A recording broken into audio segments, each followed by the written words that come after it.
Drafte hier im Belvedere College kennenzulernen. Aufbauend von der großartigen Leistungen von Sie begrüßen zu dürfen.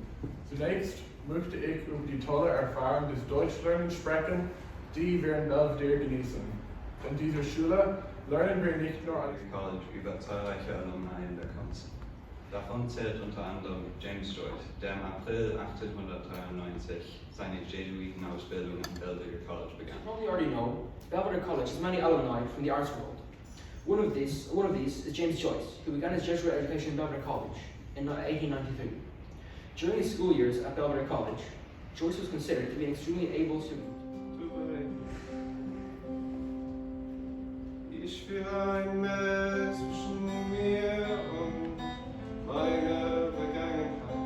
Ein Mess zwischen mir und allem, was war. Ich will ein... Dies, Vater, du den Erlkönig nicht. Den Erlenkönig mit Kronenschweig. Mein Sohn, es ist ein Nebelschweig. Du liebes Kind, komm, geh mit mir. Gar schöne Spiele spiel ich mit dir. Manch bunte Blumen sind an dem Strand. Meine Mutter hat manch Gulden gewandt.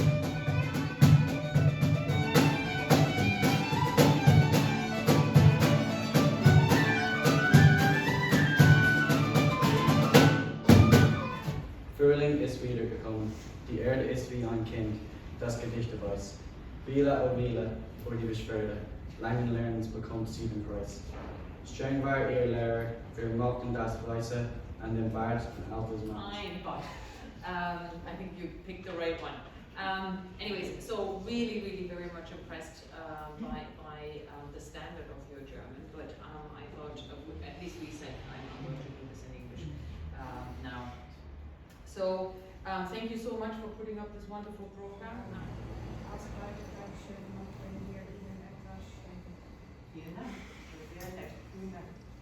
Ein Blumenstrauß für Sie, Frau Potzel. Das ist toll. Vielen herzlichen Dank. Das ist wunderschön. Danke. Vielen Dank. Wow. Sehr schön. Danke. Vielen Dank. Vielen Dank. Vielen herzlichen Dank.